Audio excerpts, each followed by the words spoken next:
তখন আমি অনেক কিছু দেখতাম, কিন্তু কিছু বলতে পারতাম না। আমার খুব কষ্ট হতো আমার মাকে দেখে, আমার মা কেন এমন করে। যখন আমি বোঝার চেষ্টা করলাম, তখন আমি জানারও চেষ্টা করলাম কেন আমার মা এরকম করে। তবে হ্যাঁ, আমার মা রূপে গুণে যৌবনে সবার সেরা ছিল। আমার মার এমন রূপ, এমন যৌবন সবার চোখে পড়তো। আমার মা যখন নদীতে গোসল করতে যেত, অনেকেই গোসল করতে আসতো। আমার আম্মা আমাকে সাথে করে নদীতে নিয়ে যেত। আমি উপরে বসে বসে দেখতাম আমার মা গোসল করে আর কি করে। অনেক চ্যাংড়া, অনেক বুড়া সবাই একসাথে নদীতে গোসল করতো। আমার মা গায়ে সাবান মাখতো, অনেক বুড়া বেটা আমার মায়ের গা ঢলে দিত। আমি উপর থেকে দেখতাম আর ভাবতাম এভাবেই মনে হয় গোসল করে। আমার মা অনেকক্ষণ পানির ভিতরে কি করতো আমি বুঝতাম না। তারপরে যখন আমার মা পানি থেকে উঠে আসতো, আসার পরে রাস্তা দিয়ে হাঁটতো, অনেক ছোট ছোট ছেলেরাও আমার মায়ের শাড়ির আঁচল ধরে টানতো। আমার মাকে অনেক সময় সামনে গিয়ে দাঁড়াতো। আমি শুধু চিন্তা করতাম আমার মার সাথে এরকম করে কেন। তখন আমার মা আর কিছু বলতো না, ওদের সাথে হাসতো, মজা করতো, আবার আমার দিকেও তাকাতো। এরকম করতে করতে অনেক দিন ধরে এরকম চলে।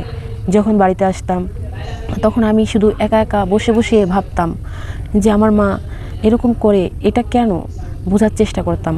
রাত্রে যখন আমি আমার মার সাথে ঘুমাতাম, তখন আমার মা আমাকে ঘুম পাড়ায় রেখে মাঝে মধ্যে আমি ঘুম থেকে উঠে দেখতাম আমার মা আমার পাশে নেই। তখন আমি ভয়ে ভয়ে আমার পাশের রুমে যাইতাম। যাওয়ার পরে দেখতাম আমার মা ওইখানে গিয়ে আমি যা দেখতাম তা বলার মতো না। তখনও আমি বুঝতে পারিনি যে আমার মা এগুলা কী করে।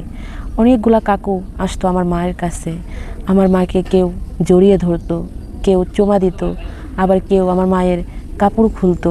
আমার মার আস্তে আস্তে কাপড়গুলো খুলতে খুলতে সব কিছুই খুলে ফেলতো। খুলে আমার মার সাথে যা করতো আমি অনেক ভয় পেতাম। আমি চিৎকার দিতে পারতাম না। আমার মাকে এত এত এত কষ্ট দিত যে আমি ভাবতাম আমি যদি এখন চিৎকার দিই, তাহলে যদি কাকুরা আমার সাথে এগুলো করে তাহলে আমি কি করব। এইগুলা ভেবে আমার মার কষ্ট দেখেও আমি চুপ করে রুমে এসে শুয়ে শুয়ে কান্না করতাম যে আমার মা এত কষ্ট পাচ্ছে কেন। তারপরে আমি এরকম দেখতে দেখতে আবার দেখতাম অনেক ছোট বয়সী ছেলে আমার মার থেকে অনেক অনেক ছোট, এত ছোট বয়সী ছেলে আমার মার সাথে শুয়ে এগুলা করতো। যখন এগুলা দেখতাম, তখন আমি ঘুম থেকে উঠে দেখতাম আমার মা আমার পাশে। আমার বয়স যখন 10 বছর হলো, তখন আমি এগুলা দেখতাম। আমার মা এগুলা রাস্তা দিয়ে যেত, কারণে অকারণে কাকুরা আমাদের বাড়িতে আসতো, আমার মার সাথে বসে থাকতো, গল্প করতো, আমার জন্য অনেক কিছু নিয়ে আসতো।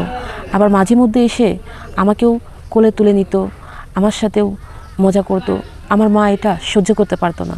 তখন আমি বুঝতাম না কেন আমার মা আমাকে ধরলে সহ্য করতে পারে না, আমার মার সাথে এরকম কেন করে। যখন এগুলো বুঝতাম, বোঝার পরে যা জানলাম যে আমার মা এতটাই যৌবনে, এতটাই আমার মার উত্তেজনা যে আমার মা সহ্য করতে পারে নাই। আমার বাবা বিদেশে থাকার কারণে আমার মার এতটাই কষ্ট হয়েছে যে কষ্টের কারণে অনেক চ্যাংড়া থেকে বুড়া সবাই আমার মার সাথে মিলিত হয়েছে, আমার মাকে নিয়ে অনেক কিছু করছে, আর সেগুলো আমি নিজের চোখে দেখছি। আর যখন আমি বুঝতে পারছি আমার মা এগুলো করছে, তখন আমার কি করা উচিত, আমার মার সাথে থাকা নাকি আমার বাবাকে বলা নাকি আমার চলে যাওয়া, আমি নিজেও বুঝতাম না যে আমি কি করব। আর যখন বুঝতে পারলাম তখন আমার কিছু করার ছিল না, কারণ আমার মা তো অসহায় ছিল। আমার মা যেমন সুন্দরী ছিল তেমনি যৌবনে ভরপুর ছিল, তাই আমার মা সহ্য করতে পারেনি। কিন্তু আমার বাবা আমার মাকে মাত্র 2 বছর সংসার করেই বাহিরে চলে গেল, আর আমার মা এদিকে বাধ্য হয়ে এগুলা করলো।